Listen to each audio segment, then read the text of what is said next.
KREM 2 News at Noon begins now. Hi everyone, right now on KREM 2 News at Noon, we are tracking wildfires across the inland Northwest, and we have an update on some of the biggest fires. Plus, we'll explain how a drone slowed the response to a fire right here in Spokane County. The extended outlook is turning back to hot for the inland Northwest. We'll show you when 100s make a return to the forecast. Plus, we have a big announcement from the Spokane Chiefs as they seek to bring a big event back here to the Lilac City.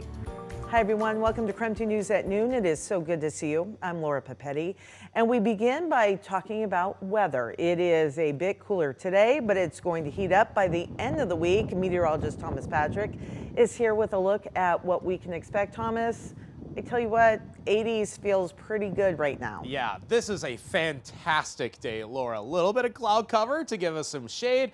Nice breeze, as you probably heard off of my microphone a couple seconds ago. And our temperatures, mid-70s right now. Absolutely picture perfect for today. We cannot draw it up better than this because we know that the high heat is on the way. Now for Spokane and Coeur d'Alene, we are done with the rainfall, but there will be some very light pop-up showers across some of the mountains over northeastern Washington and into far north Idaho. So from about Spirit Lake and north, where it is right where we're going to see most of this action. So if you're looking up to the north, you might see some of these darker clouds or even encounter them in this region. But for Spokane, we're done for the day with any kind of rainfall. Those showers do stay to the north. Temperatures are in the low 80s. Compare that to what's going to happen later on this week. Just a little sneak peek, a spoiler alert for you. 103 degrees on Friday. This is going to be yet another scorching stretch of weather for us, and it does start Thursday with upper 90s. And coming up, I'll show you how much longer this heat wave now in early August is going to last for the inland Northwest. All right, now at noon, we are continuing to track several wildfires burning again across the inland Northwest. So we begin by sharing an update on the Swawilla fire on the Colville Reservation. Evacuations have shifted in that area. The level 3 go now orders are smaller and no longer include Keller, but there are still some homes in that evacuation zone. The fire has burned more than 47,000 acres and is about 45% contained. WashDOT said the Keller Ferry is expanding its service. Previously, it was only open for people evacuating. Now people who live between the ferry's northbound landing and Manila Creek Road can use that ferry.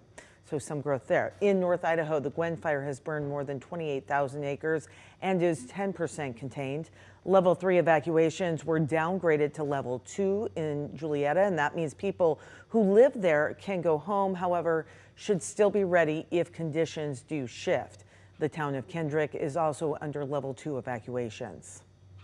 Our sister station in Boise spoke with people who live in the area who believe up to 100 homes and buildings could be destroyed, including the Coulter Creek Winery.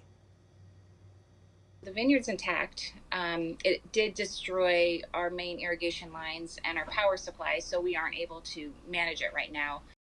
So the vineyard owners said after the fire, they made the difficult decision to stop making wine. They plan to sell their remaining inventory out of their Moscow tasting room.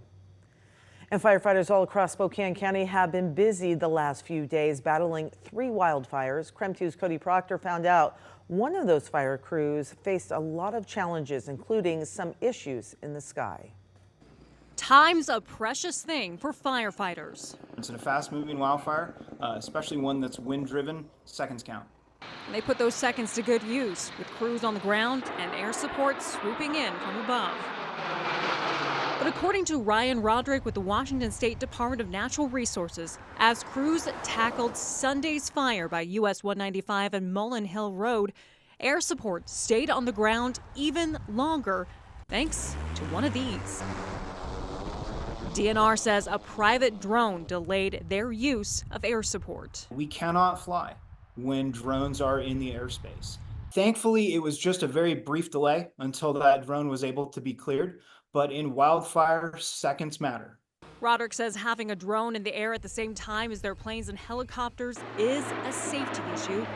There is the potential that that drone could impact into one of the engines.